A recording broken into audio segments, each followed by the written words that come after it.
what has impressed us and why we've taken on this line is because of the versatility that these present. The value that they bring is it can save time, save money, and in space. And it's the design of the valve itself and the quality of the valve that allow that to happen. So Schuster Systems are a problem solver.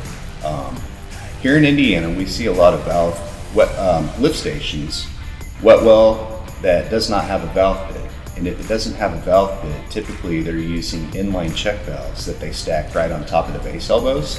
So they're down low inside the wet well. And they usually get gummed up with debris and trash. These we're able to put right at the top of the wet well. And like I said, we reduce the amount of connections that we have.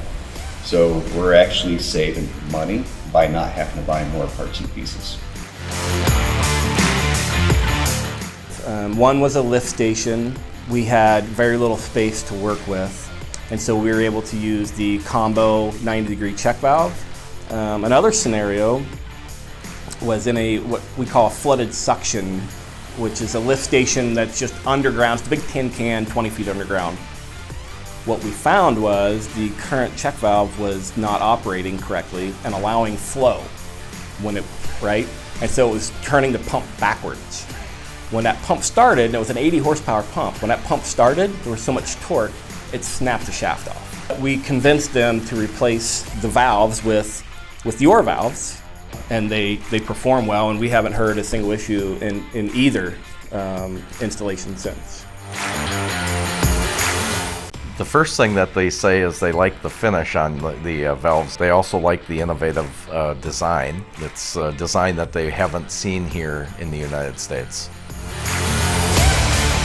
We would recommend it anytime that you have a compact system, whether it's a scenario where you have a very tight space or just you have multiple turns and you just need to add a check valve. The convenience of the elbow check or any inline checks is also very convenient, and it's very compact.